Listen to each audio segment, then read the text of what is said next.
Happy Sabbath, peace and blessings, everyone. Thank you for joining us.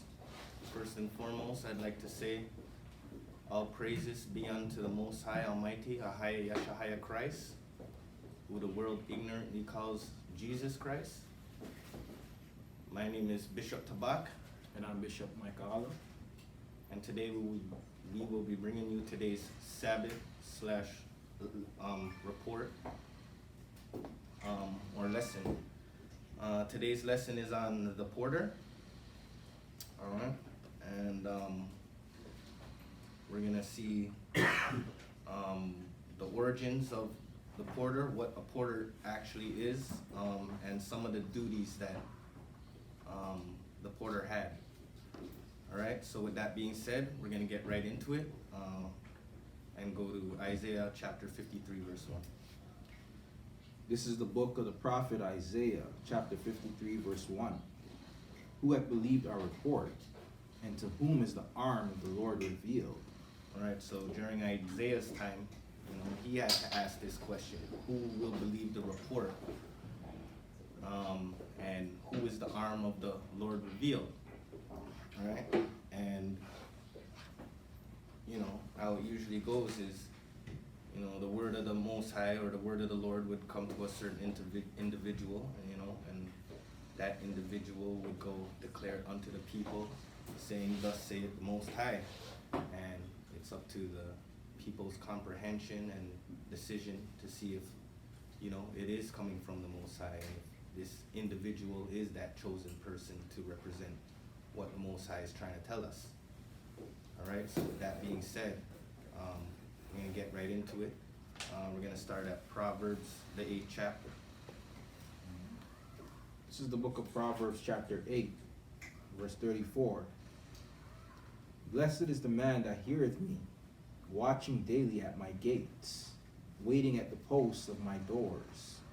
For whoso findeth me findeth life, and shall obtain favor of the Lord. Be he that sinneth against me wrongeth his own soul. All they that hate me love death.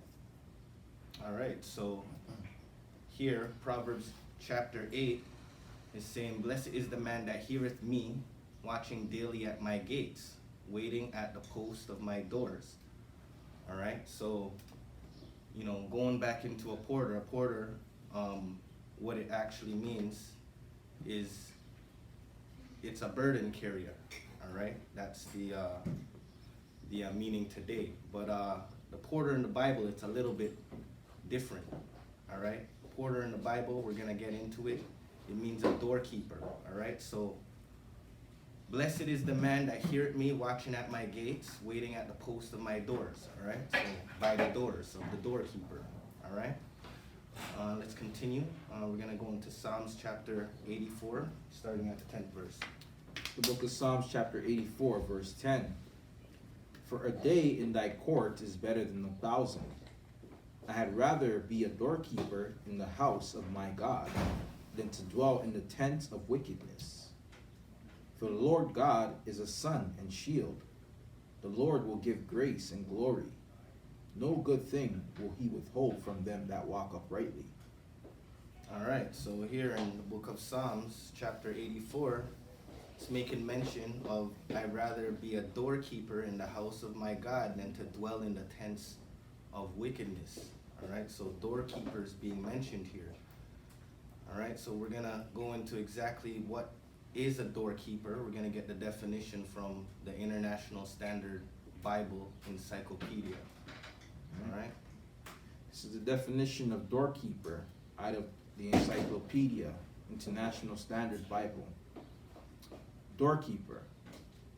The gates of an oriental city and of the temple courts so closely resemble the door of a house that the same Hebrew word was used for doorkeeper and gatekeeper.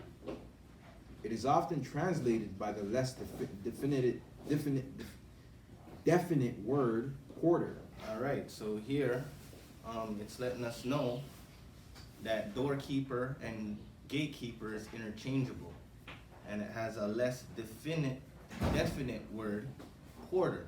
All right, so a porter is a doorkeeper or a gatekeeper. All right, continue. In the pre-exilic writings, reference is made to porters at the gates of the cities Mahanaim and Samaria. In these early writings, there's also mention of a small number of keepers of the threshold of the temple, whose duties included the gathering of money from the people for temple purposes and the care of the sacred vessels. All right, so here it's mentioning that these doorkeepers and gatekeepers, or these so-called porters, were also known as the keepers of the threshold. All right, and some of the duties included gathering the money from the people for temple purposes and the care of the sacred vessels that were in the temple. All right, continue, please. They held an honorable position and occupied chambers in the temple. The same term is used to describe officers in the household of the king of Persia. Differing from these keepers of the threshold in some respects are the doorkeepers or porters mentioned in Chronicles, Ezra, and Nehemiah. These formed a numerous sacred order from the time of David. Their duties and the words describing them in the two passages, keepers of the thresholds, going into 1 Chronicles, the 9th chapter, verse 19, and the porters of the thresholds.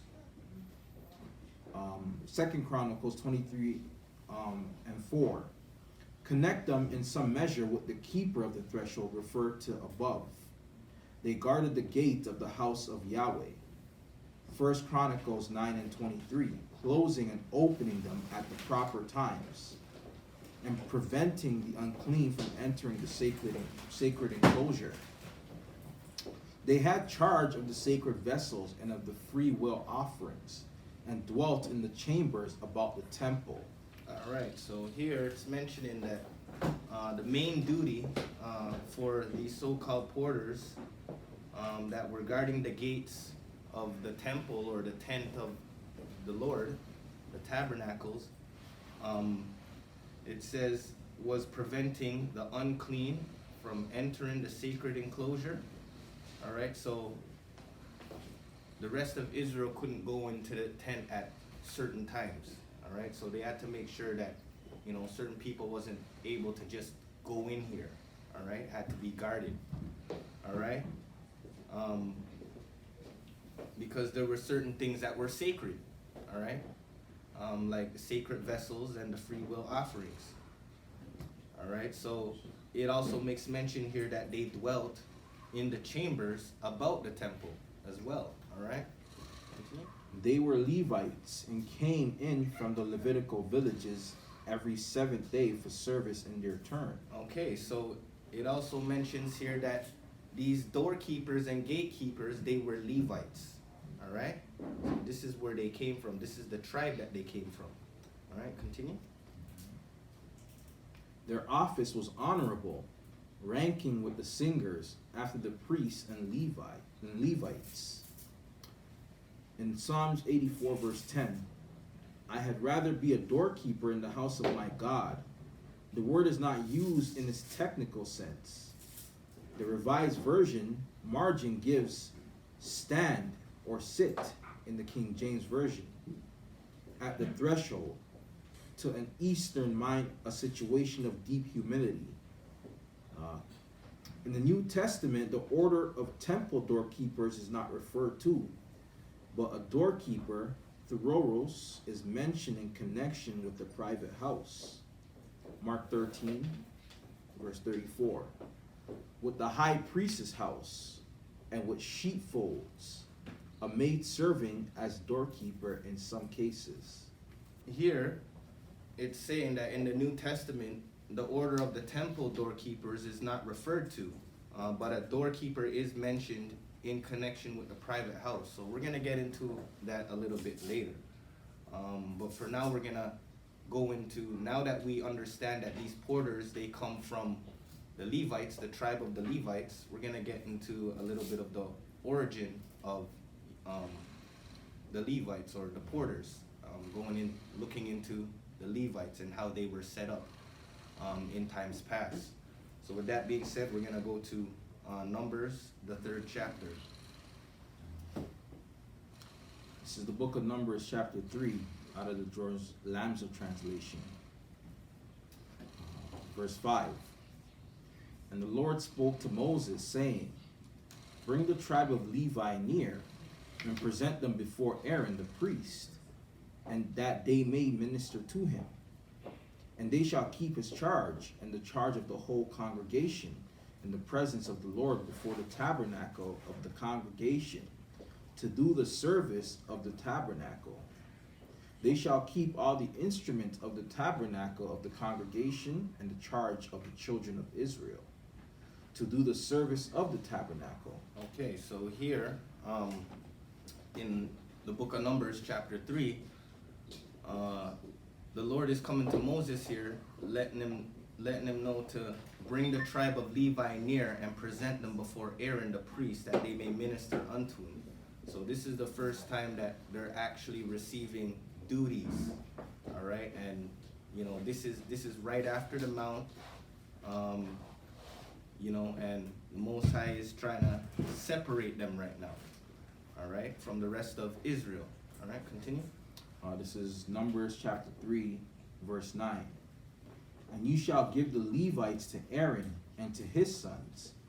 They are holy, given to him as a gift out of the children of Israel. And you shall appoint Aaron and his sons, and they shall wait on their priest's office.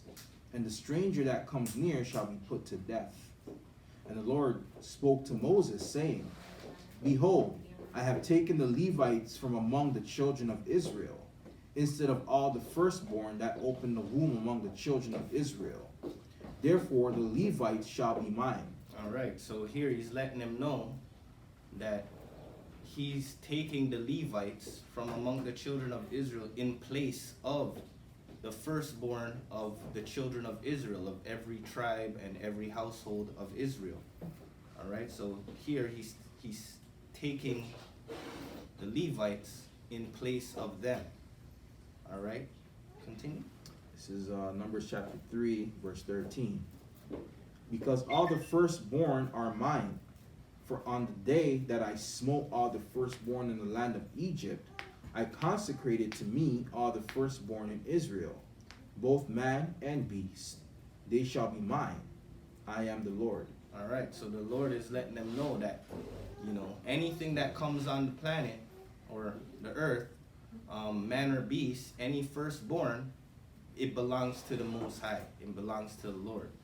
And with that being said, this is how comes he's taking the Levites in place of the firstborn, because the firstborn are his, and he gets to do whatever he wants with them, but he's allowing the Levites to take their place to do something specific.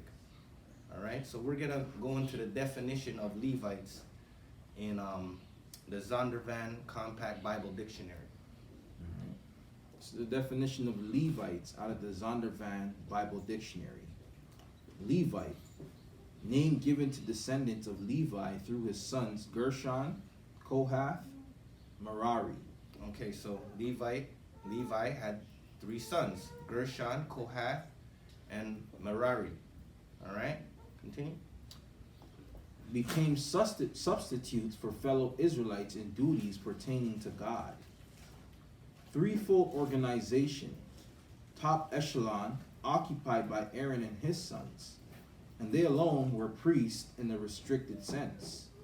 Middle echelon consisted of some Levites, not of Aaron's family, who had the privilege of bearing the tabernacle. The bottom echelons comprised of all members of the family of Gershon and Murari, who had lesser duties in the tabernacle.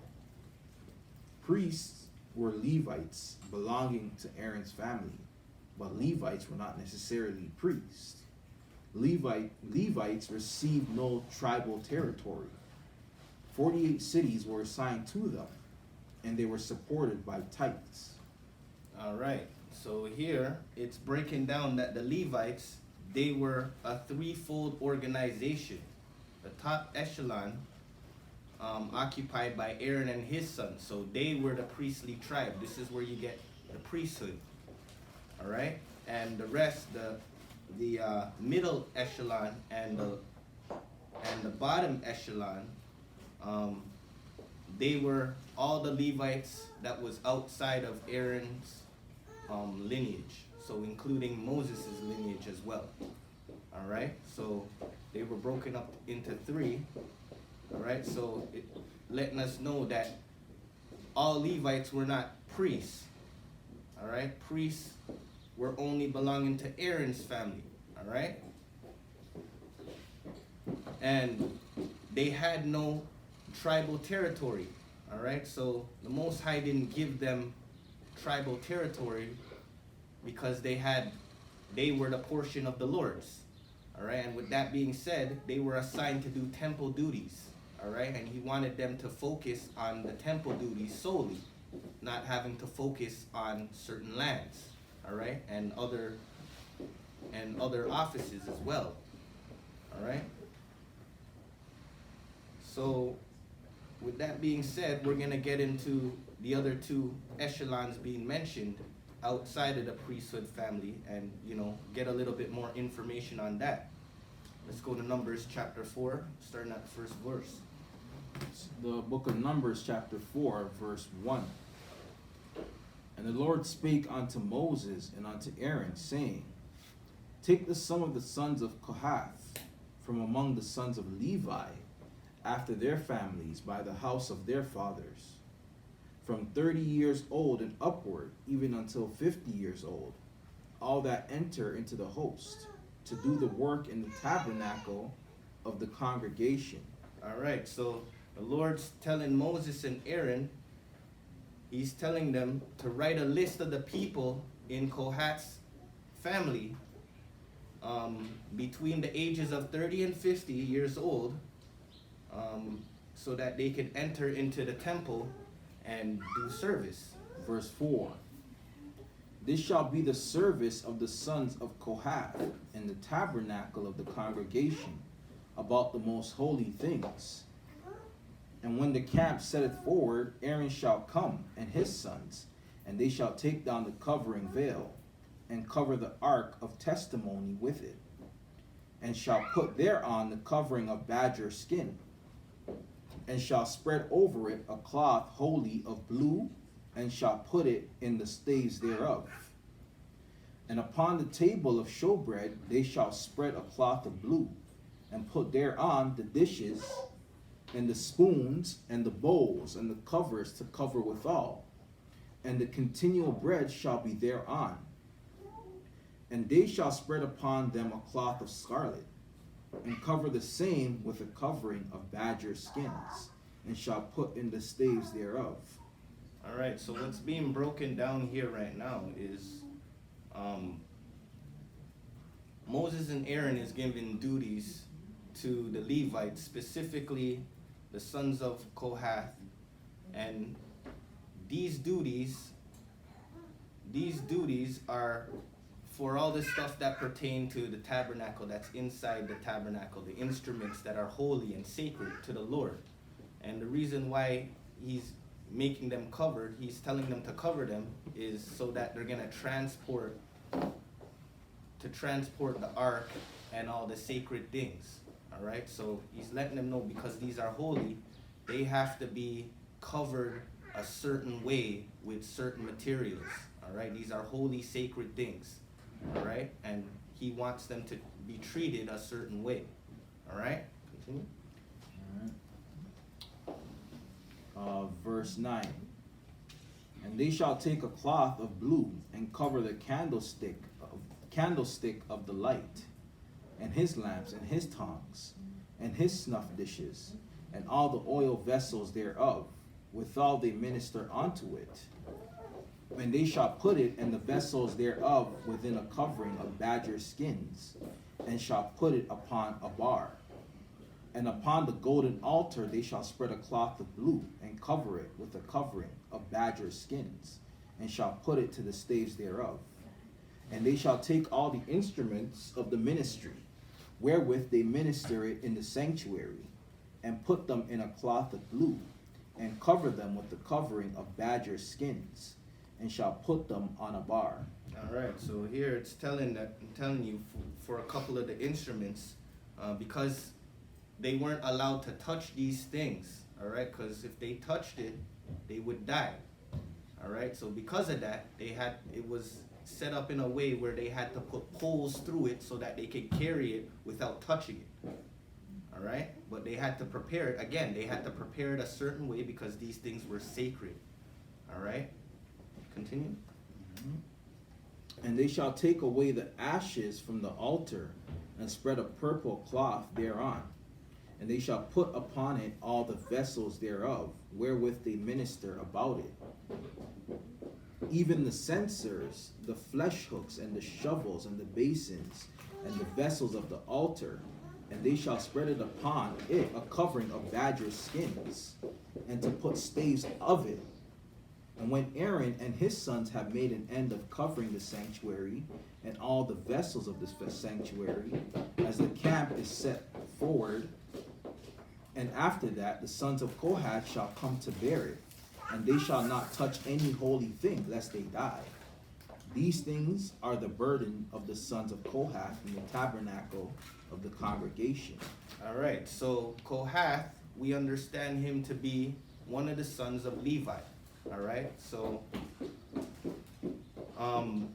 verse 15 is saying here, when Aaron and his sons have made an end of covering the sanctuary, so when they covered all the holy things in the sanctuary, when everything's covered and all the vessels of the sanctuary, and the camp is ready to move, the whole camp of Israel is ready to move, all right, now the sons of Kohath shall come and carry it. All right, and the way it was prepared again in a way so that the things that they're carrying them on big poles and rods so that they don't touch these holy things, or else they will die, just like the scripture is telling us here, lest they die. All right, and this is the job of the sons of Kohath in the tabernacle of the congregation. All right, this is the job given to those specific sons. All right, so Kohath, you know, he's the father of his household, and with that being said, you know, all his household is gonna have this exact same job. His lineage, his bloodline lineage going down, his sons and his sons' sons is gonna have this exact same job going forward. All right, continue. Verse 16. And to the office of Eleazar, the son of Aaron, the priest, pertaineth the oil for the light, and the sweet incense, and the daily meat offering, and the anointing oil, and the oversight of all the tabernacle, and of all that is therein is in the sanctuary, and the vessels thereof. All right. All right, so here it says, and to the office of Eleazar, the son of Aaron, the priest, pertaineth all these things, all right, in the sanctuary, these vessels thereof, all right. This is his office, so he's in charge of these certain items, all right. And the Lord spake unto Moses and unto Aaron, saying, Cut ye not off from the tribe of the families of the Kohathites, from among the Levites, but thus do unto them, that they may live and not die. When they approach unto the most holy things, Aaron and his sons shall go in, and appoint them every one to his service and to his burden, but they shall not go in to see when the holy things are covered, lest they die. All right, so the Most High is giving a warning here. He's letting them know, because duties are being passed out from Aaron and Moses, coming down from the Most High. He's saying, make sure that, you know, you give them proper instruction in how to care for these items. Because if you don't, you're going to cut off their whole family. All right, because this is their job specifically. So you have to let them know in great detail and show them exactly the things that they need to do. All right, as well as it made mentions that they shall not go in when the holy things are covered, lest they die. All right, so if they went in when these things are covered, and looked at them, like, they were curious or something, they would die just off of this. All right? And, there was a little picture added in there, just so that we can get a better description of what are these things being mentioned and how they were set up, so that they were able to, carry these things when they were ready to move location. All right, continue. Numbers chapter 4, verse 21. And the Lord spake unto Moses, saying, Take also the sum of the sons of Gershon throughout the houses of their fathers by their families. All right, so now he's done with Kohath and his family. Now he's going to Levi's next son, Gershon, and he's going to give them their orders and what they need to do. All right? Continue. Yes. Verse 23. From 30 years old and upward until 50 years old shalt thou number them, all that enter in to perform the service, to do the work in the tabernacle of the congregation. This is the service of the families of the Gershonites, to serve and for burdens. And they shall bear the curtains of the tabernacle, and the tabernacle of the congregation his covering, and the covering of the badger skins that is above upon it, and the hanging for the door of the tabernacle of the congregation, and the hangings of the court, and the hanging for the door of the gate of the court, which is by the tabernacle, and by the altar round about, and their cords, and all the instruments of their service, and all that is made for them. So shall they serve. All right, so here,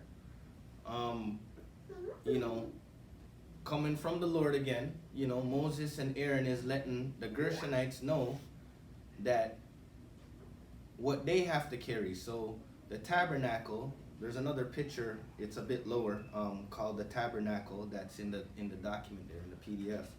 And it's showing there the curtain enclosure around the temple. All right, now that whole enclosure, all right, it's like a tent, a big tent enclosure.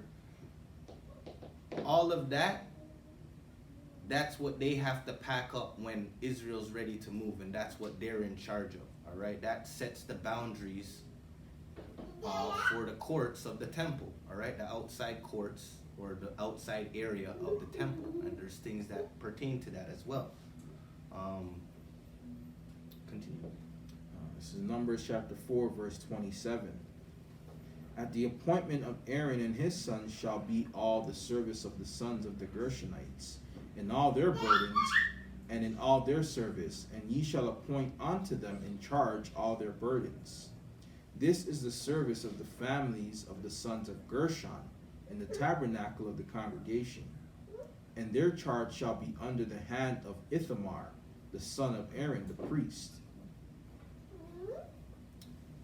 All right, so once again, the instruments there by the altar round about, their cords, everything that holds up these so-called tents or these curtains to hold up the enclosure, all right, and the surrounding space, that's what they were in charge of, all right, and that's what they had to make sure that, they were able to pack up in the way that Moses and Aaron would like them to pack it up and to carry it when they're ready to move. All right, continue. All right, this is duties of Murari. This is Numbers chapter 4, verse 29. As for the sons of Murari, thou shalt number them after their families by the house of their fathers. From 30 years old and upward, even unto 50 years old, shalt thou number them. Every one that entereth into the service to do work of the tabernacle of the congregation. And this is the charge of their burden, according to all their service in the tabernacle of the congregation. The boards of the tabernacle and the bars thereof, and the pillars thereof, and the sockets thereof, and the pillars of the courts round about, and their pins, and their cords with all their instruments, and with all their service. And by name ye shall reckon the instruments of the charge of their burden. This. All right, so here it's saying that everything pertaining to the tabernacle being set up, because during these times it was tents. There was no temple built yet. All right, during Moses and Aaron's time, they just came out of the land of Egypt, and they had certain tents set up, and there was a tent set up for God, and that tent was the tabernacle. All right, was considered the tabernacle, and they used boards, bars, and pillars and sockets to put this tabernacle up. All right, so when they had to move, this is what the children of Murari, or the sons of Murari, had to pack up. This was their temple duties. Those who were from 30 years of age to 50 years of age. All right? Continue. This is the service of the families of the sons of Murari, according to all their service in the tabernacle of the congregation, under the hand of Ithamar, the son of Aaron, the priest. All right. So now we're going to get into Kohath, Levi's second son. We're going to get a little bit more information on him. And with that being said, we're going to go into the New International Encyclopedia of Bible Characters and see what they have there for Kohath. This is Kohath, Levi's second son. This is from the New International Encyclopedia of Bible Characters by Paul D. Gardner. Kohath was Levi's second son and a grandson of Jacob. He became the progenitor of various Kohathite clans, such as the Amorites and Hebronites, through his 4 sons. During the wilderness years, the Kohathites were responsible for the care of the sanctuary, and they camped on the south side of the tabernacle. Okay, so here it's letting you know that during the wilderness years, which we were just reading, the setup of the wilderness years and the setup of the temple duties for the Levites, that they were responsible for the care of the sanctuary. So all the sacred things that were in the sanctuary, they were responsible for. All right? They were on guard. They camped on the south side of the tabernacle. So they were set up, their specific clan was set up, or family was set up on the south side of the whole tabernacle tent. All right, so right outside the tent, on the south side, that's where they are situated. The leaders of the Kohathites were responsible for caring for the ark, the table, and many articles used in ministering in the sanctuary. One of Kohath's descendants, Korah, took part in a rebellion against Moses. In the days of Joshua, 10 towns were given to the Kohathites together with their pasture lands. Kohath's later descendants served the Lord in the work of the tabernacle during the days of King David. When the various descendants of Levi were divided up into their main families for the work in the tabernacle and later in the temple, they are mentioned again working in the temple in the days of Solomon and Hezekiah. One of Kohath's descendants, Korah, took part in a rebellion against Moses. All right? So let's take a deeper look into who was Korah. All right? And we're going to go into the New International Encyclopedia of Bible Characters once again. This is from the New International Encyclopedia of Bible Characters. Korah, the clan leader. The most well-known Korah was the son of Izhar, the son of Levi, who became a clan leader in his tribe. Together with the Reubenites, Dathan and Abiram, and 250 other Israelite community leaders, he led an insurrection against Moses and Aaron. Their chief objection to Moses and Aaron appears to have been based on jealousy at the power the two kept to themselves, power that God had given them. They disliked the way in which only Aaron and his sons could burn incense. All right, so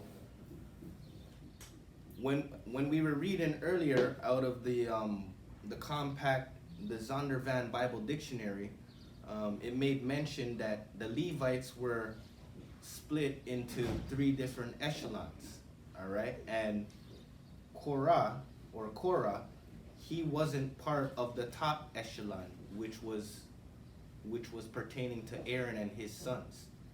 And with that being said, it's saying here that he was jealous because he wasn't born into that lineage, and this is why he started this rebellion. All right, continue. The Levites argued that all God's people were holy, and thus the separation of Aaron and his family for the particular task of burning incense did not seem right.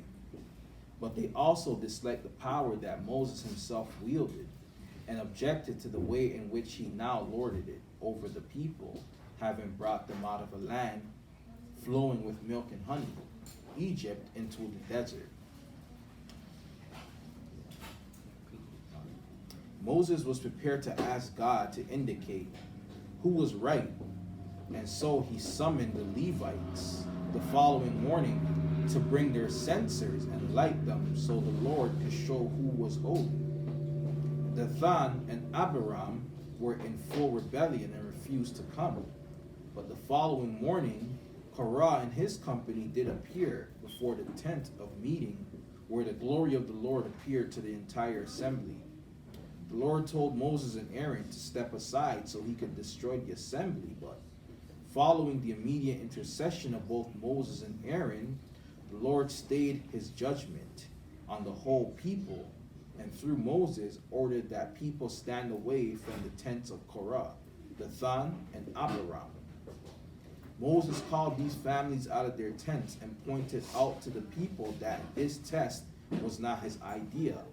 However, if these families lived to an old age, then Moses would not have been sent by God.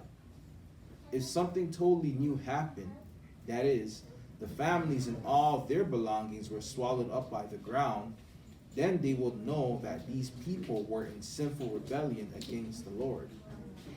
The ground opened and the people were swallowed up. Fire came down from heaven and consumed the 250 men with their censers, and the whole congregation of Israelites fled the scene. All right, so here it's making mention that, the ground opened up, swallowed the people, and consumed the 250 men with their censers. And the 250 men that was being mentioned were other Israelite community leaders. All right? So that number that was mentioned earlier, now it's being mentioned again, and we're seeing that they were swallowed up. This number was swallowed up. All right? These number of men was swallowed up. All right? Continue. Later, the bronze from their censers was taken and made into an overlay for the altar in the tabernacles as a reminder that only Aaron and his sons could burn incense before the Lord. Okay, so that here it's giving you a little bit of detail of what the overlay for the altar was made of and where the material came from. All right, it came from these 250 men with their censers. Okay, it came from their censers. These 250 men that got swallowed up, all right, that rebelled against Aaron and Moses after the Most High passed down the duties to them to give out and dish out to the rest of the Levites. And Korah rebelled, all right, and who rebelled with him? They had censers. That's part of the overlay for the altar as a reminder, all right? Continue. The very next day, though the people continued their grumbling against Moses and Aaron, this time arguing that they were responsible for the deaths of the Israelite people, again the glory of the Lord was revealed, and he sent a plague among the people as a judgment for their continued rebellion. So here it's making mention that after the Most High already opened up the ground to consume them, to show that their rebellion was not lawful, all right, these guys were still groaning. They were still upset at how the Lord put things in order, that, they were still groaning, all right, about the problem when it should have been settled already. So because of that, now a plague was sent. All right, continue. Once again, it was only the interceding prayer and sacrifice of atonement offered by Aaron that saved the people, but not before some 14,700 people had died. Korah's rebellion became infamous and stood as a warning to all future generations of Israelites of the dangers of obstructing or rebelling against the Lord's appointed leaders. Although we are later told that not all of Korah's descendants were wiped out. As a result of this rebellion, the concerns expressed about the duties of the Levites, the various priestly functions, were more clearly spelled out. Okay, so after that, everything's clearly spelled out. They had to clearly spell it out for these guys. All right? And this was the warning to all future generation Hebrew Israelites for rebelling against the Lord's appointed leaders. All right? So that's the Lord's portion. This is who the Lord appointed. They were not only rebelling against the leaders, but they were rebelling against the way the Lord set up things, okay, and set up these leaders. All right, continue. Aaron's place was established, but the other Levites were given clear areas of responsibility. These responsibilities for the descendants of Korah involved being gatekeepers to the tent of meeting, and later in the temple. His descendants were also involved in the musical side of worship. The tragedy of Korah's rebellion indicates clearly the holiness, judgment, and mercy of God. Because of God's holiness, he is to be approached through sacrifice, but not just any sacrifice. It must be sacrifice and intercession carried out in the way he prescribes. When this is done, people demonstrate their obedience and faith in him, and experience his overwhelming mercy in the face of their sin. However, when people think they can reach God in their own way, they simply demonstrate clearly their lack of faith in God's appointed ways and their rebellion against him and his laws, and so judgment ensues. In spite of this, God's merciful hand is seen in rescuing from judgment many thousands of people who deserve death in their rebellion, because Aaron and Moses stood in their place and interceded for them, and Aaron offered the sacrifice of atonement on their behalf. Such priesthood in Scripture prefigures the work of Christ on the cross, who died, though sinless, in the place of his sinful people. For Christ died for sins once for all, the righteous for the unrighteous, to bring you to God. This is 1 Peter 3:18. All right. So this rebellion happened because of their lack of faith of God's appointed ways. All right, as it was being mentioned here. And because Aaron and Moses stood in their place and interceded for them, and Aaron offered a sacrifice of atonement on their behalf, this is why the plague stopped. All right, so we're gonna go look at what took place during that time, and Aaron offering the sacrifice of atonement for the rebellion of Korah.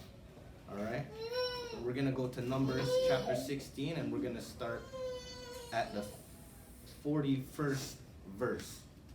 All right, this is the book of Numbers, chapter 16, verse 41, out of the George Lambsa Bible. But on the morrow of all the congregation of the children of Israel murmured against Moses and Aaron, saying, "You have killed the people of the Lord." Okay, so here we're seeing, after the ground swallowed up those 250 other leaders that rebelled with Korah, all right, the next day, again, it's being mentioned here that they're murmuring against Moses and Aaron, saying they've killed the people of the Lord. All right, they've done it. All right, they opened up the ground and swallowed them up and killed them. All right, continue. All right, this is Numbers chapter 16, verse 42. And when all the congregation was gathered against Moses and Aaron, they turned toward the tabernacle of the congregation. And behold, the cloud covered it, and the glory of the Lord appeared. And Moses and Aaron came before the tabernacle of the congregation. And the Lord spake to Moses and to Aaron, saying, Get you away from the midst of this congregation, that I may destroy them in a moment. And they fell upon their faces. And Moses said to Aaron, Take a censer, and put fire therein from the altar, and put on incense, and carry it quickly to the congregation, and make an atonement for them. For wrath has gone out from before the Lord. The plague has already begun among the people. All right, so here, all right, the Most High is telling Moses and Aaron, get away from the midst of the congregation. I'm going to destroy them just in a moment, just like that. I want you guys to leave. I don't want you guys to be destroyed with them. Move so I could, destroy them. Right? And, Moses understood that the Lord, he's really upset right now. He's going to act right now. All right? There's a plague going out right now. People are dying because these guys were murmuring after what had just happened yesterday. Aaron, take a censer, all right, put fire therein from off the altar, all right, and put on incense. Put incense on there. Burn that incense and run and carry it quickly to the congregation to make an atonement for them, because they don't know what they're doing. They don't know who they're rebelling against. You know how serious this is right now. You're not doing what you said you were gonna do. All right, you guys said that you were gonna follow the Most High and do everything that he asked. Now he's telling you what to do. He's giving out the orders, and you guys are rebelling. And so he knows, he took this real serious now. He don't want the people to die, because they don't understand, what I mean, what they're doing. So he's telling Aaron to move quickly right now. So continue. Verse 48. And he stood between the dead and the living, and the plague ceased. All right, so the plague already went out. Moses noticed this, sent Aaron, all right?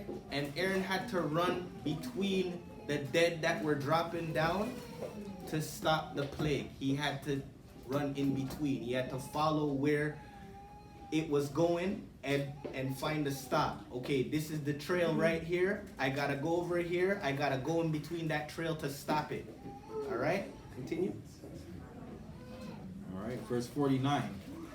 Now those who died in the plague were 14,700, besides those who died in the sedition of Korah. And Aaron returned to Moses at the door of the tabernacle of the congregation, and the plague had ceased. All right, so they were able to stop the plague there. All right, so after this, going forward, after that, after looking at, the family of Levi, specifically the son of Korah, looking at what the Levites had to do, with the main focus on the middle and lower echelons, all right, who they consist of. The first time that the porter was used, the actual term porter was used, was in 2 Samuel chapter 18. All right, so let's go there and see what they have to say there. All right. This is the book of 2 Samuel chapter 18, verse 24. And David sat between the two gates, and the watchman went up to the roof over the gate, unto the wall, and lifted up his eyes and looked, and behold, a man running alone. All right, so here in 2 Samuel chapter 18, starting at 24th verse, we see David is sitting between the two gates, the gates of the city. All right, and he's waiting because he's waiting for some word, because he's waiting to get word back for his son. All right, continue. Verse 25. And the watchman cried and told the king. And the king said, If he be alone, there is tidings of his mouth. If he came apace and drew near. All right. And he came apace and drew near. All right, so the watchman is telling the king that there's a man running alone. All right? And the king said, if he be alone, there is tidings in his mouth, meaning there's good news that he's coming to come bring. All right, continue. And the watchman saw another man running. And the watchman called unto the porter and said, Behold, another man running alone. And the king said, He also bringeth tidings. All right, so here, what's being mentioned is the porter or the watchman called unto the porter, letting the porter, giving him a heads up, because where the watchman is situated, he's situated on the roof over the gate. So he could see a far distance further than the porter that's situated down by the door of the city.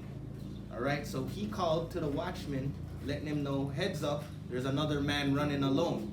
All right, he's coming, but he's a bit further from the first man, but there's another man coming. All right, so let's get this Strong's definition of porter. It's the Strong's definition of porter from the Hebrew 7778. Sho'ar, BDB definition, gatekeeper, porter. Strong's definition from the Hebrews 8176 as denominative from Hebrews 8179, a janitor, doorkeeper, or porter. All right, so porter means gatekeeper, could mean gatekeeper, could mean doorkeeper, depending on where the door of the gate is situated. It's also a janitor, because as we read earlier, some of the duties that they had were for the temple, and some of the vessels and the sacred things that were in there. All right, they had to take care of that, right? Or a caretaker. Another word for a caretaker is a janitor. All right, so let's get a bit more information on what a porter is out of the International Standard Bible Encyclopedia. All right, this is a definition of porter. Port, in the sense of gate of a city or building, and obsolete in modern English, and even in the King James Version is found only in Nehemiah, the 2nd chapter, verse 13. All right, so the International Standard Bible Encyclopedia is letting you know port in the sense of gate, for the term gate is obsolete in modern English. During our time now, that means this port is no longer used in the sense of the word gate. All right, continue. Porter as gatekeeper, however, is still in some use. But porter now, but never in the English versions of the Bible, generally means a burden carrier. All right, so they're letting you know that porter now means burden carrier, but in the Bible, it wasn't used for this term. All right, continue. In the Old Testament, except in 2 Samuel, the 18th chapter, verse 26, 2 Kings 7 and 10 and 11, the porter, sho'ar, is a sacred officer of the temple or tabernacle, belonging to a particular family of the Levites, with a share in the sacred dues. The porters are mentioned only in Chronicles, Ezra, and Nehemiah. And Chronicles has a special interest in them, relating that their duties were settled as far back as the time of David, and that the office extended further to the first settlement of Palestine, and even to Moses' day. It's letting you know here that relating to their duties were settled as far back as David's time, just like we read in 2 Samuel, the 18th chapter earlier, the first mention of the term porter in the Bible. All right, continue. The office was evidently one of some dignity, and the chief porters, this is 1 Chronicles 9 and 26, the chief porters were important persons. For some inscrutable reason, the Revised Version renders sho'ar by doorkeeper in 1 Chronicles 15 to 26, but not elsewhere. It's letting you know here that a porter is a doorkeeper or a gatekeeper, and the porter is a sacred office of the temple or tabernacle belonging to a particular family of the Levites. We already looked at that. We're going to go look at Uzziah, the burden carrier. And Uzziah, we're going to get a little information on him because he was one who was carrying the Ark of the Covenant when David was trying to move that into Jerusalem. All right? And the reason why we're mentioning him, because going back to Porter being in the term now, in the modern term now, as a burden carrier, he was burdened to carry the Ark of the Covenant among some others.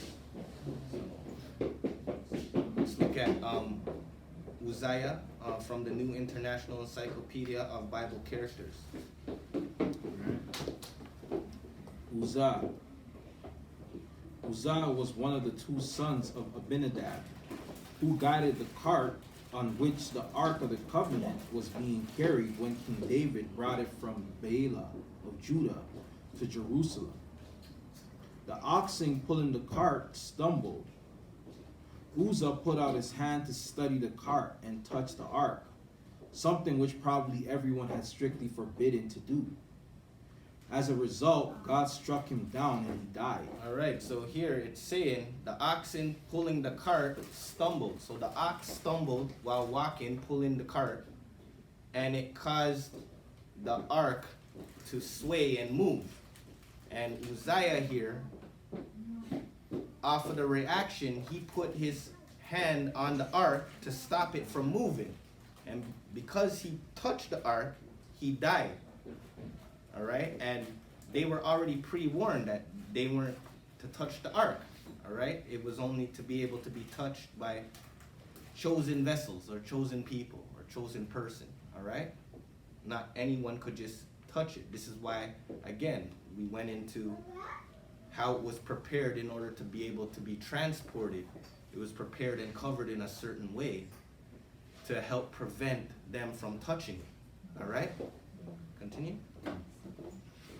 All right. David was angry because God had judged in this way, and for 3 months no one moved the ark any further, as all were frightened what might happen to them. All right. So once Uzziah dropped dead, they stopped.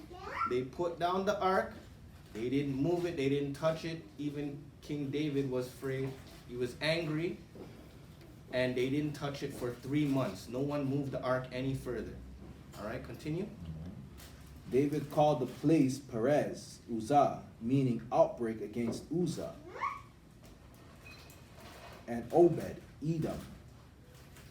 All right, so that's just a little bit of history of what happens when you touch the Ark of the Covenant. There was an example there. There was a physical example to show what would happen, and we just went through it.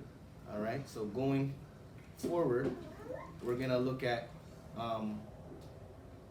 another descendant of Korah named Kor out of the New International Encyclopedia of Bible Characters. All right. One of the descendants of Korah, the Korahites from the tribe of Levi, were gatekeepers for the tabernacle and later for the temple. Okay, so again, it's mentioned in here under Kor, all right, who was a descendant of Korah. All right, the Korahites of the tribe of Levi were gatekeepers for the tabernacle and later for the temple. All right, continue. The Korah is described as the father of Shalom, who was a priest in the time of King David, which means that a number of generations are omitted. All right, so Kor is the father of Shalom here. All right, and Kor was a priest in the time of King David. All right, so let's take a closer look at, who Shalom was. And with that being said, we're going to go to 1 Chronicles chapter 9, starting at the 17th verse. It's the book of 1 Chronicles chapter 9 verse 17. And the porters were Shalem and Akub and Talman and Ahaman and their brethren. Shalem was the chief. All right, so, and the porters were Shalem. So Shalem was a porter. Akub and Talman and Ahiman were also porters. But Shalem was the chief porter. All right, continue. All right. Who hitherto waited in the king's gate eastward. They were porters in the companies of the children of Levi. And Shalem, the son of Kor, the son of Ebiasaph, the son of Korah and his brethren in the house of his father, and the Korahites were over the work of the service keepers of the gates of the tabernacle, and their fathers being over the host of the Lord were keepers of the entry. All right, so it's letting you know Shalem was a porter. He was a chief porter. All right, he's the son of Kor. He's of the Korahites. All right, and you know they were over the work of the service. They were considered the keepers of the gates of the tabernacle. All right, so Shalem was the chief over the gates, specifically having to do with the tabernacle. All right, continue. And Phinehas, the son of Eleazar, was the ruler over them in the past, and the Lord was with him. All right, so they reported Shalem, the chief porter, and his fellow porters with him. They reported to Phinehas, which was the son of Eleazar. All right, he was overseer of their duties and their offices. All right, continue. And Zechariah, the son of Meshelemiah, was porter of the door of the tabernacle of the congregation. All right, so here it's saying, it mentioned that Shalem was over the gates of the tabernacle, and Zechariah was a porter of the door of the tabernacle of the congregation. Continue. Verse 22. All these which were chosen to be porters in the gates were 212. These were reckoned by their genealogy in their villages, whom David and Samuel the seer did ordain in their set office. All right, so these porters that they're choosing was from going back to Levi and his three sons. They were from one of those three sons' lineage. All right, or from all three of those three sons' genealogy and lineage. All right, continue. Verse 23. So they and their children had the oversight of the gates of the house of the Lord, namely the house of the tabernacle, by wards. In 4 quarters were the porters, toward the east, west, north, and south. All right, so it's letting you know where the porters were situated around the tabernacle of the Lord. All right, and there's a little picture in there to show you exactly where they were situated. You have the whole tent, and then you have the tabernacle inside the whole tent of the Lord, and outside the whole tent of the Lord you have the families of the porter families on each side. All right, south, west, and north. All right, and in the 24th verse it did mention the east as well. But before this time, the east was being covered by Moses and Aaron and his sons. But because they're in a different time now, now there's porters situated at the east side of the tent. All right, continue. Verse 25. And their brethren which were in their villages were to come after 7 days from time to time with them. For these Levites, the 4 chief porters, were in their set office, and were over the chambers and treasuries of the house of God. And they lodged round about the house of God, because the charge was upon them, and the opening thereof every morning pertained to them. And certain of them had the charge of ministering vessels, that they should bring them in and out by tale. Some of them also were appointed to oversee the vessels, and all the instruments of the sanctuary, and the fine flour, and the wine, and the oil, and the frankincense, and the spices. And some of the sons of the priests made the ointment of the spices. All right, so Shalom, Akub, Talman, and Ahiman, they were the chief porters of their genealogy during this time in 1 Chronicles, the 9th chapter. All right? And they were also over the chambers and the treasuries that were in the house of God. Some of those things were not only the instruments of the sanctuary, but the fine flour and the wine and the oil and the frankincense and the spices. All these things being mentioned here, these were sacred things, and these were always being offered on the high holy days or the feast days for the children of Israel. All right, especially first fruits too. All right, first fruits. The weeks of harvest, they were for flour, wine, and oil as well. You know what I mean? So these things were offered up to the Most High. Frankincense as well, and spices. All right, and they also made ointments out of these things. Right, so these things were sacred items. Now we're gonna go to 1 Chronicles chapter 23, and we're gonna look at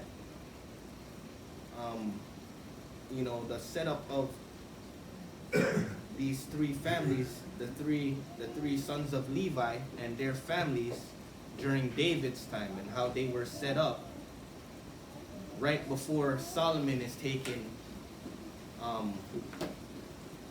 over as king now. All right? It's the book of 1 Chronicles chapter 23, verse 1. So when David was old and full of days, he made Solomon his son king over Israel. And he gathered together all the princes of Israel with the priests and the Levites. And the Levites were numbered from the age of 30 years old and upward. And their number by their pauls, man by man, man by man, was 30 and 8,000. All right, so during the time of David now, he's gathering together the Levites. All right, just like how Moses and Aaron set it up before, from the age of 30 and upward.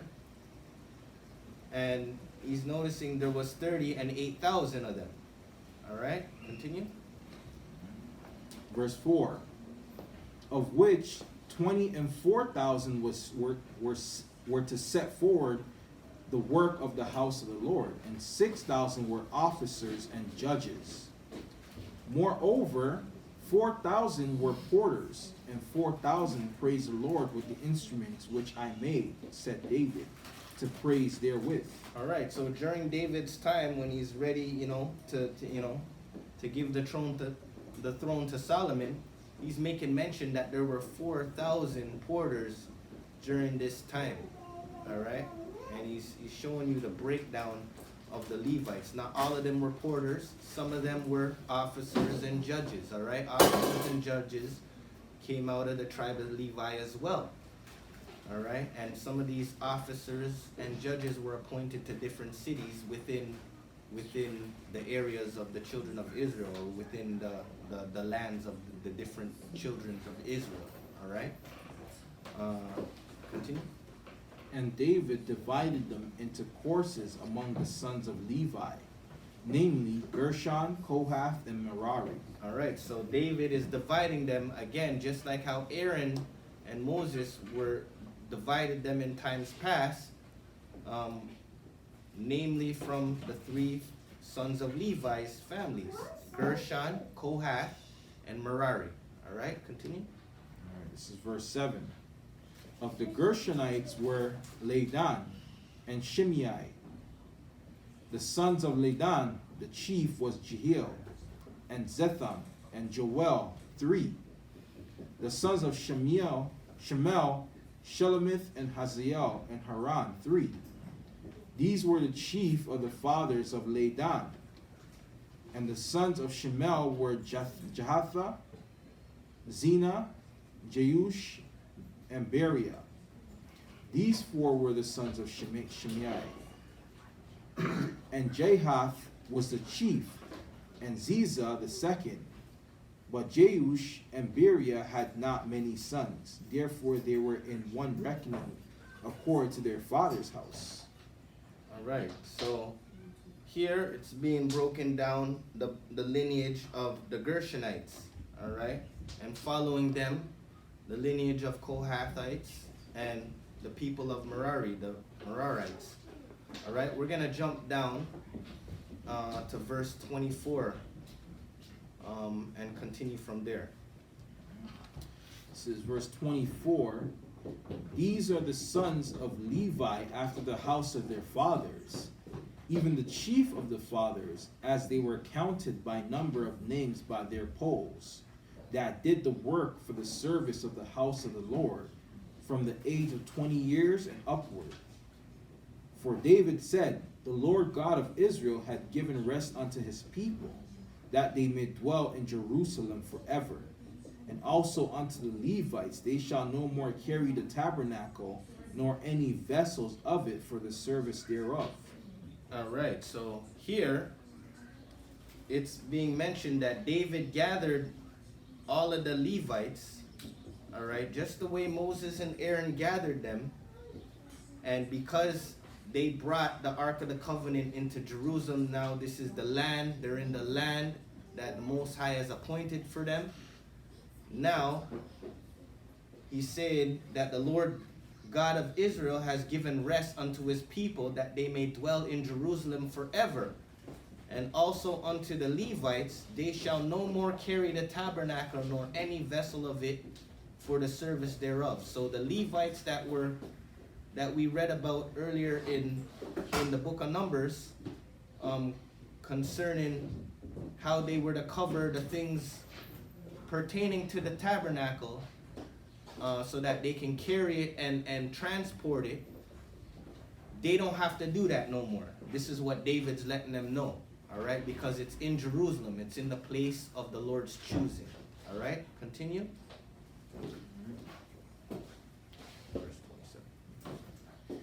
For by the last words of David, the Levites were numbered from 20 years old and above, because their office was to wait on the sons of Aaron for the service of the house of the Lord, in the courts and in the chambers, and in the purifying of all holy things, and the work of the service of the house of God, both for the showbread, and for the fine flour for meat offering, and for the unleavened cakes, and for that which is baked in the pan, and for that which is fried, and for all manner of measure and size, to stand every morning to thank and praise the Lord, and likewise at even, and to offer all burnt sacrifices unto the Lord in the Sabbaths, in the new moons, and on the set feasts, by number, according to the order commanded unto them, continually before the Lord.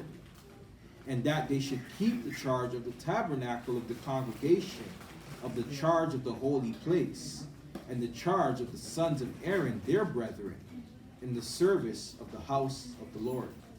All right, so David was letting them know that, once again, you don't have to carry these things. So this burden is coming off you within the duties that's surrounding the porters. Now we're going to give you a couple more duties in place of that, and to continue to do what you've been doing. All right? So with that being said, we're going to see what Josephus had to say about the same account and what he recorded in regards to this time here with David. So we're going to go into the book of Josephus. And for those of you who don't know, again, Josephus was the brother of Nicodemus, all right, that we read about in St. John chapter 3, all right? So out of the works of Flavius Josephus, Antiquity of the Jews, book 7, chapter 14, starting at the 7th paragraph. This is chapter 14, that David made great preparations for the house of God, and that upon Adonijah's attempt to gain the kingdom, he appointed Solomon to reign. But David, being desirous of ordaining his son king of all the people, called together their rulers to Jerusalem with the priests and the Levites. And having first numbered the Levites, he found them to be 38,000, from 30 years old to 50, out of which he appointed 23,000 to take care of the building of the temple, and out of the same 6,000 to be judges of the people and scribes, 4,000 for porters to the house of God, and as many for singers, to sing the instruments which David had prepared, and as we have said already. All right, so as it was mentioned in First Chronicles chapter 23, starting at the 5th verse, 4,000 porters. Here in Josephus's records, he's mentioning the same as well, 4,000 porters to the house of God, as many for singers to sing to the instruments which David had prepared. All right, just as we read in the Bible. Continue. He divided them also into courses, and when he had separated the priests from them, he found of these priests 24 courses, 16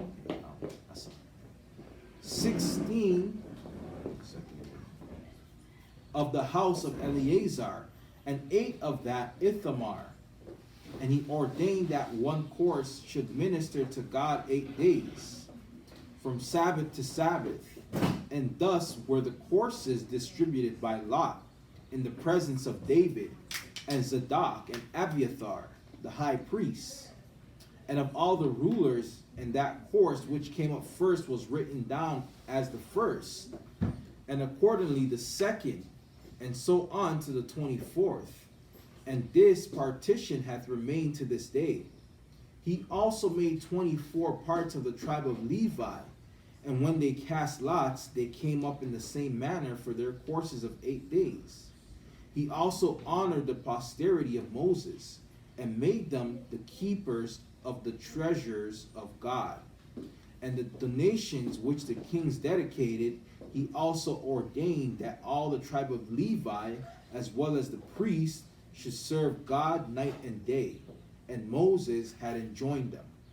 All right, so this partition that David made during the time of First Chronicles chapter 23 remained to the day of Flavius Josephus. In Flavius Josephus' time, it was after Christ. All right, and now these porters, who we also, when we ran into the Strongs, is also known as a janitor, right, or a custodian. All right, he made them keepers of the treasures of God and of the donations which kings dedicated.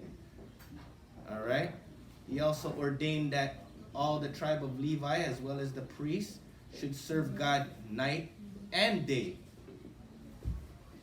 as Moses had enjoined them. All right, so he let them know that, serve God night and day. Don't stop. Pray without ceasing. All right, there should always be a time where we could come to God and reverence Him. All right, so he let them know that don't stop. Right, have a night shift or a day shift or whatever the case may be. All right, so that pretty much sums it up for the porter in the Old Testament. And you know, the duties, some of the duties that pertain to them and that was given to them during the different time periods, during the time of Moses and Aaron, as well as during the time of David's time. All right, now we're gonna get into the porter being mentioned in the New Testament. All right, and with that being said, we're going to St. Mark chapter 13, starting at the 34th verse. This is the book of St. Mark, chapter 13, verse 34. For the Son of Man is as a man taking a far journey, who left his house and gave authority to his servants, and to every man his work, and commanded the porter to watch. Watch ye therefore, for ye know not when the master of the house cometh, at even, or at midnight, or at the cock crowing, or in the morning, lest coming suddenly he find you sleeping. And what I say unto you, I say unto all, watch. All right, so here in Mark chapter 13, or in the 13th chapter, Christ is mentioning the porter, and he's commanding the porter to keep watch. All right, and it's also made mention here that for the Son of Man is a man taking a far journey, who left his house and gave authority to his servants. All right, and to every man his work. All right, so letting you know that he's the Lord of the house. All right, just going back into the Old Testament, we understand that the tabernacle was considered the Lord's house without him being there. All right, and there was porters in the Old Testament. Now he's telling a porter here to watch. So let's get the definition in the New Testament of porter and see what that is. All right, it says porter out of the Greek 2377 is thuroros. A doorkeeper, this is the third definition. A doorkeeper, porter, a male or female janitor. This is a masculine. Strong's definition from the Greek 2374. A watcher, a gate warden, that kept the door. Porter. Okay, so here, porter is the same thing. It's mentioning a doorkeeper, all right, and a janitor, male or female, all right, a gate warden that kept the door, all right, and Christ commanded the porter to watch, all right, so he left someone in charge of his house. He's commanding the porter to watch, keep watch, because he's leaving, and to make sure that things are in order. So this is a porter that, you know, that is on the right side of things, working for the right master, all right? And we're gonna look at a porter on the left, all right, the left side of things, because there's a left and right side to everything, right? So let's go into the Apocalypse of Zephaniah, chapter 3. This is the Apocalypse of Zephaniah chapter 3 verse 5. Then I saw two other angels weeping over the three sons of Jotham the priest. I said, O angel, who are these? He said, These are the angels of the Most High Almighty. They write down all the good deeds of the righteous upon their scrolls as they watch at the gate of heaven. All right, so here, Zephaniah is being shown something. He's talking with an angel, and he's seeing a group of individuals, and he's asking who they are. All right, and it's being mentioned here that they're angels, and they write down all the good deeds of the righteous upon the scrolls as they watch at the gate of heaven. Who's passing through the gate? All right, so these are, you can consider these porters, and these porters, they have a duty to record all good deeds of the righteous upon their scrolls. All right, continue. This is verse 7. And I take them from their hands and bring them up before the Lord Almighty. He writeth their name in the book of the living. All right, so these good deeds that they're writing down on their scrolls of the people that's passing through the gates, all right? This list is being brought or presented to the Most High so that he can write their name in the book of the living. All right, continue. Verse 8.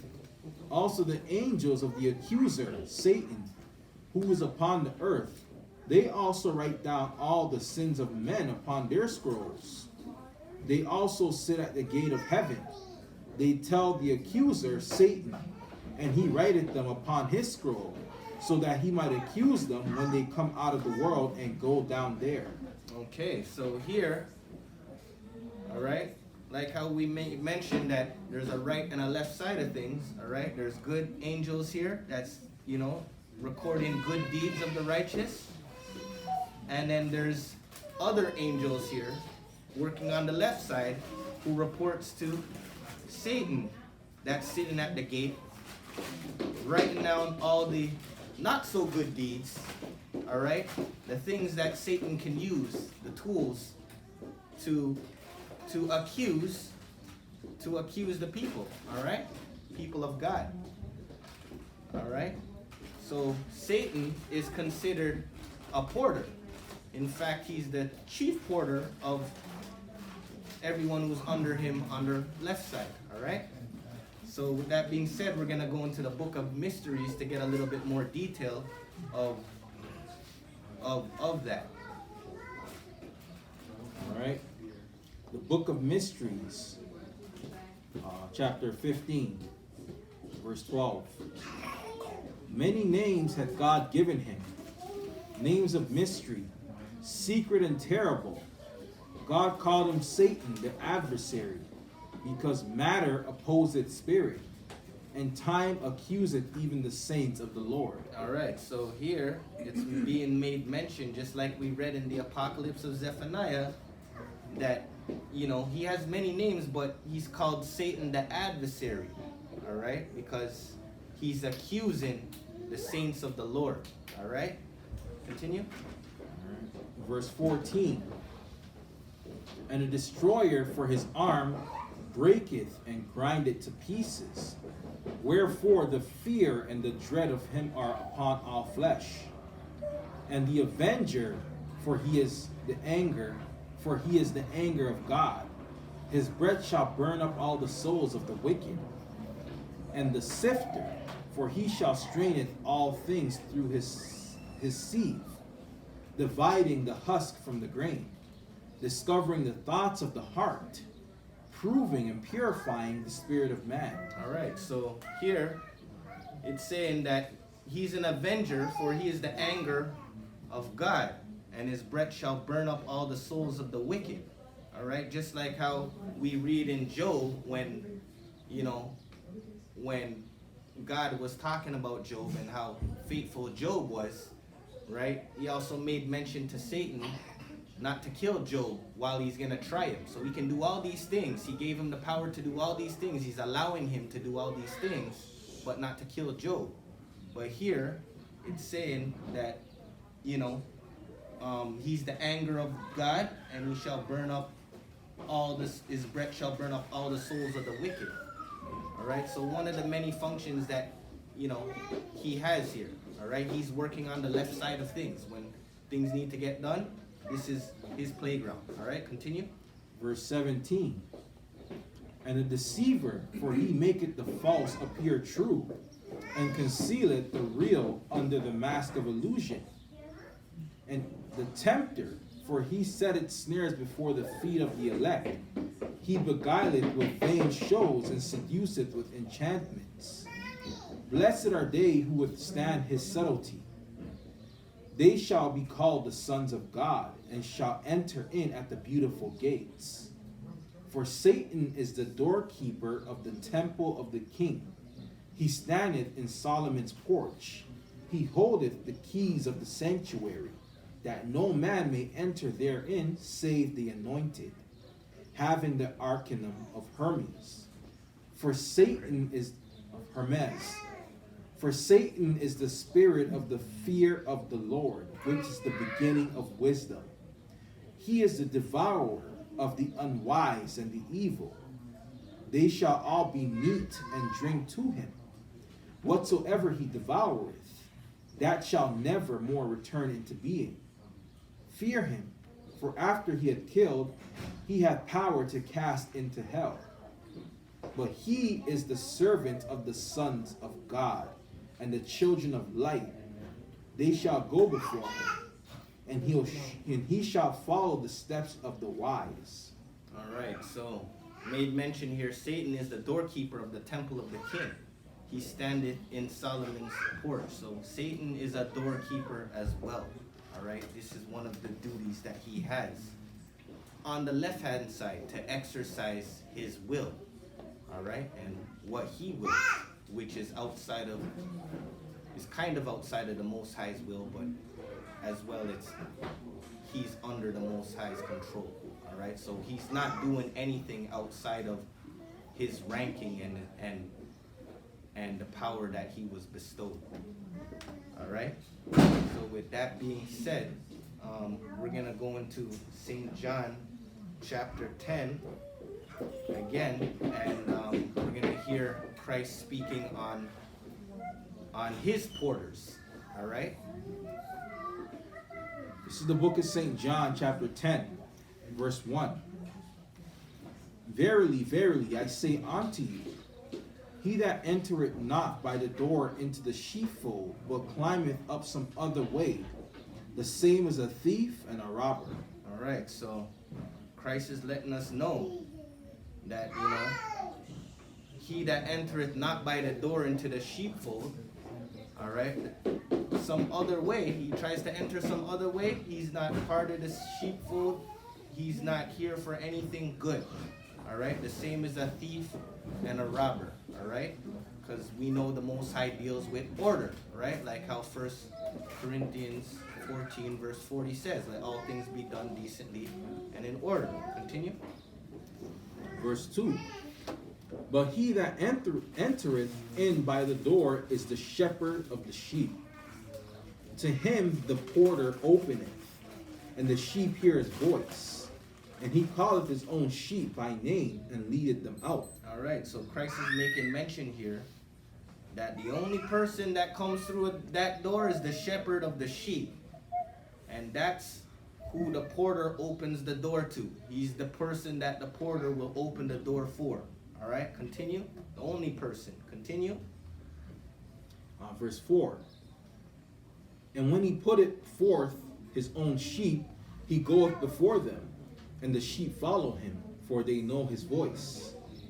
And a stranger will they not follow, but will flee from him, for they know not the voice of strangers. All right, so if you're part of Christ's sheep, you know who the master is. You know who your shepherd is. All right, the sheep will not follow no one else but their shepherd. All right, continue. This parable spake Zephaniah unto them, but they understood not what things they were which he spake unto them. Then said Zephaniah unto them again, Verily, verily, I say unto you, I am the door of the sheep. All that ever came before me are thieves and robbers, but the sheep did not hear them. I am the door. By me, if any man enter in, he shall be saved, and shall go in and out and find pasture. All right, so here Christ is letting us know that he is now the door. He is the door. Not now the door, but he's the door. He became the door. He is the door. The door to who? The door to the Father. All right? And whoever he leaves in charge are his servants. And he's going to leave a porter in charge while he's gone. Why? Because the Most High deals with order. And he wants things to be done orderly. So it says in and out. He allows him in and out. What does he mean by that? In and out of where?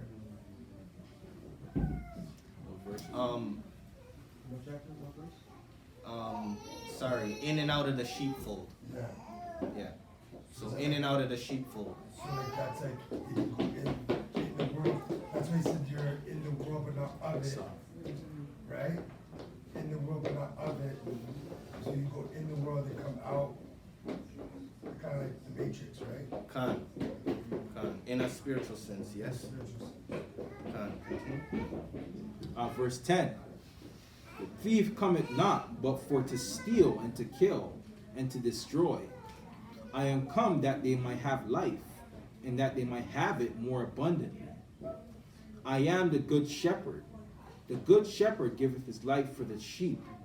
But he that is an hireling, and not the shepherd, whose own sheep are not, seeth the wolf coming, and leaveth the sheep, and fleeth. And the wolf catcheth them, and scattereth the sheep. All right, so Christ's servants, they take turns being porters.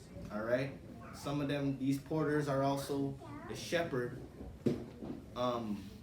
in place of the good shepherd when he's gone. All right, so with that being said, that's the difference between the hireling, a man for hire. All right, he's not part of the setup.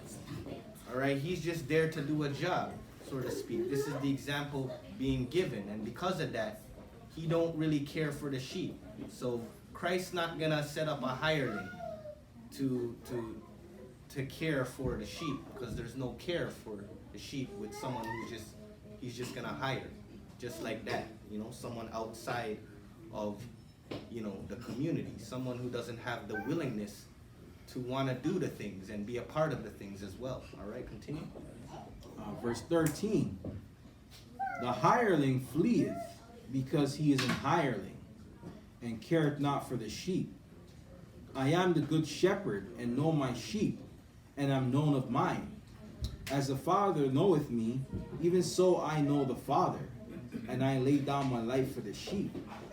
And the other sheep I have, which are not of this fold, them also I must bring, and they shall hear my voice. And there shall be one fold, and one shepherd. Therefore doth my finger love me. Therefore doth my Father love me, because I lay down my life, that I might take it again. No man taketh it from me, but I lay it down myself. I have power to lay it down, and I have power to take it again. This commandment have I received of my Father. All right, so Christ is showing you that what it takes to be a porter or a shepherd of the sheep. All right, a porter or the shepherd of the sheep is not like a hireling. He's not gonna flee when the wolf catches them and scatter the sheep. All right, he's gonna lay down his life for his sheep, because that's his most prized possession in the house, his sheep. All right, just like if you have 100 sheep and one goes missing, you are to go after that sheep. All right, care for all the sheep, not just the majority of them, but all of them. All right. That being said, we're gonna go into a little excerpt from Mark McWhorter, titled "Follow the Shepherd's Voice." So this is a commentary on St. John chapter 10 that we just read, and Mark McWhorter's commentary on this scripture, and his take and his insight of this scripture here. All right, and this was published by the Old Paths Bible School. Follow the shepherd's voice. In St. John chapter 10 verse 1 to 3, we read, Verily, verily, I say unto you, he that entereth not by the door into the sheepfold, but climbeth up some other way, the same is a thief and a robber. But he that entereth in by the door is the shepherd of the sheep.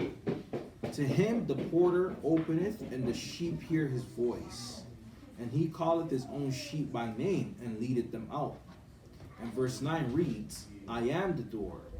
By me if any man enter in, he shall be saved, and shall go in and about, and he shall go in and out, and find pasture. The shepherds will take turns being the porter, at the entrance of the sheepfold. The porter was to make sure that no one broke into the sheepfold and stole any sheep. The porter knew all of the shepherds and would not let a stranger come to the door and lie about being a shepherd. The porter would turn him away as a liar, knowing that the liar only wanted a sheep so he could kill it and eat it. The porter would sleep at the entrance. He would lie down across the entranceway. This made him the door. There was no man-made door, so the porter, by lying down across the entrance, became the door. Nothing could get in the sheepfold without the porter moving, and nothing can get out of the sheepfold without the porter moving. As long as the sheep went through the entrance of the sheepfold and stayed there at night, they were safe in the morning. They were safe. In the morning, the porter would allow the shepherd to call his sheep outside of the entrance. The porter would allow the sheep to go through the entrance to follow their shepherd. They would be on their way to good pastures with their shepherd. Jesus is our good shepherd. He is also the porter who watches us. He is also the door. If we enter in through him, he will watch us during the dangerous times and keep us safe. Then he is always there to guide us in the good spiritual pasture, the Bible. Keep reading your Bible. Learn what you need to do to obey Jesus. And if any of this is hard to understand, ask an adult. Ask me. An adult to help you. Yeah, so this was for I guess a Bible study school of youth individuals, and basically his take was that the porter, the shepherds took turns being the porter, right? And Christ is the good shepherd. So when Christ is gone, he sets up shepherds over the sheep, all right? And those shepherds, they take turns taking up this specific position of becoming the porter, all right? And once the porter's there, the porter's specific job is to open and close that door and make sure that the sheep were safe, all right? So thus becoming the door, because only they were to open up that door and let the shepherd in and out, or as well as the sheep in and out, to go to the shepherd when the shepherd returns. All right, so no one else was able to come to that door. You know, these porters were guards. All right, and in a spiritual sense, you know, the porter becomes the door because he's guarding the door. All right, just like how Christ mentioned in St. John chapter 10 at the 9th verse, and as well as the 7th verse when he mentions he's the door. All right, and with that being said, Christ being the door, he's the door to eternal life for us. He's the door to salvation. He was the one who gave us grace. All right, so let's go to St. John chapter 14. It's the book of St. John chapter 14, verse 1. Let not your heart be troubled. Ye believe in God, believe also in me. In my Father's house are many mansions. If it were not so, I would have told you. I go to prepare a place for you. And if I go and prepare a place for you, I will come again and receive you unto myself, that where I am, there ye may be also. And whither I go, ye know, and the way ye know. Thomas saith unto him, Lord, we know not whither thou goest, and how can we know the way? Yeshua saith unto him, I am the way, the truth, and the life. No man cometh unto the Father but by me. If ye had known me, ye should have known my Father also. And from henceforth ye know him and have seen him. All right, so Christ here is mentioning that he is the way, the truth, and the life, and no man cometh unto the Father but by me. All right, Christ is that door to the Father. All right, there's no other way. Thief and robber cannot come in because they're not coming through the door that's being set up. Again, getting back to Most High has order, and everything that he sets up is orderly. All right, so that we can understand how he moves and operates, and what is correct and what is right. All right, and you know, with that being said, you know, Christ being the door, you know, let's go to Psalms chapter 100, starting at the 3rd verse there. This is the book of Psalms, chapter 100, verse 3. Know ye that the Lord, he is God. It is he that hath made us, and not we ourselves. We are his people, and the sheep of his pasture. All right, so we're the sheep. All right, Christ is the good shepherd. It's making mention here, we're the sheep. He is God. All right, continue. Enter into his gates with thanksgiving, and into his courts with praise. Be thankful unto him, and bless his name. For the Lord is good, his mercy is everlasting, and his truth endureth to all generations. All right, so when you enter into the gates, all right, enter with thanksgiving, and into his courts with praise. Be thankful unto him and bless his name. All right, just like how the porter is in the gates and at the gates. All right, and just like how Christ told the porter to watch, and he told everyone to watch, we can all take turns being porters, right, guarding the temple, the spiritual temple, which God resides in all of us. All right, temple of God is within us. We have to be porters of our own body as well, you know, mindful of the things that we put in, mindful of the things that we allow to enter in. All right, spiritually, right? So with that being said, all praises unto the Most High Almighty Christ. We're gonna go to Philippians 4 and 8 to close everything up. This is the book of Philippians, chapter 4, verse 8. Finally, brethren, whatsoever things are true, whatsoever things are honest, whatsoever things are just, whatsoever things are pure, whatsoever things are lovely, whatsoever things are of good report, if there be any virtue, and if there be any praise, think on these things. Those things which ye have both learned and received and heard, and seen in me, do, and the God of peace shall be with you. All right. So today's lesson was on the porter. All right, what a porter was exactly. All right. Porter is a doorkeeper. All right, and this porter was assigned to a specific family.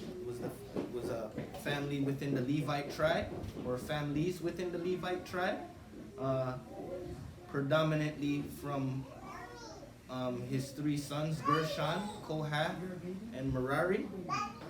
All right, we were able to look at how they were set up.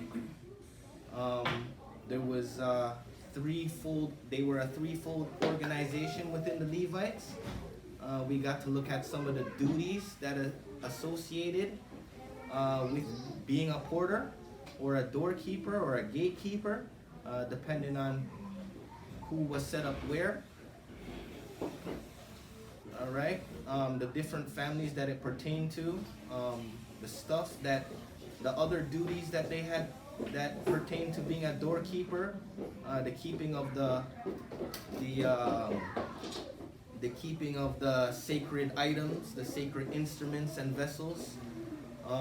We got to see how they were to transport it, understand that it was these items, including the Ark of the Covenant, was holy and it wasn't to be touched by just anyone, because these things were holy. people weren't to touch it or else they die. We got to see an example of exactly who touched it and died. Uzziah, all right? There was the physical example there of someone touching it for us to see. And then we also looked at the first time that porter was mentioned in the Bible, 2 Samuel chapter 18, where it mentioned him to be a guard of the door, or a doorkeeper again. We broke that down some more and got to see, during not only Moses's and Aaron's time, but as well as David's time, who was the porters at that time, how the setup has evolved. Mentioned chief porters, porters that were chief of the rest of the porters for the duties that associated with keeping the gates of the tabernacle and the temple. We understood that, once this was given down, that it was passed on from generation to generation. If your father was a porter, you most likely would be a porter too.